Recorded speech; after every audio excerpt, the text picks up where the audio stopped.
ನೋಡ್ರಿ, ಸರ್ಕಾರದ ವೈಫಲ್ಯನೂ ಇದೆ ರೀ. ಈಗ ಪೆಹಲ್ಗಾಮ್ನಲ್ಲಿ ಸತ್ರಲ್ಲ, ಸರ್ಕಾರದ ವೈಫಲ್ಯ ಅಲ್ವಾ?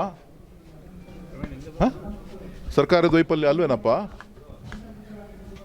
ಕುಮಾರಸ್ವಾಮಿ ಅವರು ಪ್ರಧಾನಮಂತ್ರಿಗಳ ರಾಜೀನಾಮೆ ಕೇಳಿದ್ರಾ? ಕುಮಾರಸ್ವಾಮಿ ಅವರು ಹೋಮ್ ಮಿನಿಸ್ಟರ್ ರಾಜೀನಾಮೆ ಕೇಳಿದ್ರಾ? ನಿಜ, ಪಾಕಿಸ್ತಾನದ ಉಗ್ರಗಾಮಿಗಳು ಬಂದು ನಮ್ಮ ಭಾರತೀಯರನ್ನು ಕೊಂದಿದ್ದಾರೆ.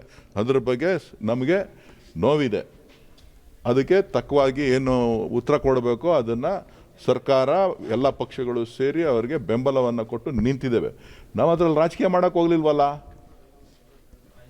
ಕ್ರೀಡಾಭಿಮಾನಿಗಳು ಬಂದು ಕ್ರೀಡೆಯಲ್ಲಿ ಗೆದ್ದಂಥ ಒಂದು ಸಂದರ್ಭದಲ್ಲಿ ಅನಿರೀಕ್ಷಿತವಾಗಿ ಲಕ್ಷಾಂತರ ಜನ ಸೇರಿದಂಥ ಸಂದರ್ಭದಲ್ಲಿ ಕೆಲವೊಂದು ಅವಘಡಗಳು ನಡೆಯತಕ್ಕಂಥದ್ದು ಸಹಜ. ಕುಮಾರಸ್ವಾಮಿ ಅವರು ಮುಖ್ಯಮಂತ್ರಿ ಆಗಿದ್ದಂಥ ಸಂದರ್ಭದಲ್ಲಿ ಡಾಕ್ಟರ್ ರಾಜ್ಕುಮಾರ್ ಅವರು, ವರನಟ ರಾಜ್ಕುಮಾರ್ ಅವರು ಸತ್ತಂಥ ಸಂದರ್ಭದಲ್ಲಿ ಇವರ ಆಡಳಿತ ವೈಫಲ್ಯ ಇರಲಿಲ್ವಾ?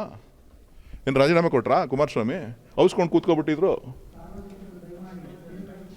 ಹಾಂ, ಏನು ಮಾಧ್ಯಮದವ್ರು ಏನಪ್ಪ ನೀವೇನು ಬರೀ ಶಿವಕುಮಾರ್ ಒಬ್ಬರೇ ಕಾಣ್ತಾರೆ? ಕುಮಾರಸ್ವಾಮಿಗೂ ಕೇಳ್ರಯ್ಯ ಇದನ್ನ, ಅಶೋಕು ಕೇಳ್ರಿ, ವಿಜೇಂದ್ರನು ಕೇಳ್ರಿ.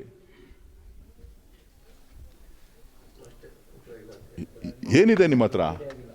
ನಿಮಗೆ ಮಾಧ್ಯಮದವರು ಹಳೆದನ್ನು ಬಿಟ್ಬಿಡೋದಲ್ಲ, ಅವ್ರು ಮಾಡಿರೋಂಥ ಅವ್ಯವಸ್ಥೆಗಳೇನಿದೆ ಆ ಅವ್ಯವಸ್ಥೆಗಳ ಮುಂದುವರೆದ ಭಾಗ. ಆದರೆ ಇವತ್ತು ಸರ್ಕಾರವನ್ನು ನಾನು ಹೇಳ್ತಕ್ಕಂಥದ್ದು ಆದ ತಪ್ಪನ್ನು ತಿದ್ಕೊಳ್ಳಿಕ್ಕೆ ಏನು ಮಾಡಬೇಕು ಅನ್ನೋದನ್ನು ಗಮನ ಹರಿಸ್ಬೇಕಾದಂಥದ್ದು ಸರ್ಕಾರದ ಕರ್ತವ್ಯ.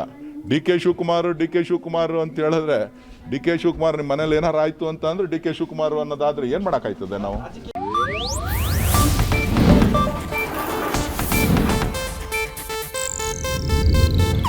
ಇದು ಏಷ್ಯಾನೆಟ್ ನ್ಯೂಸ್ ನೆಟ್ವರ್ಕ್ ಪ್ರಸ್ತುತಿ.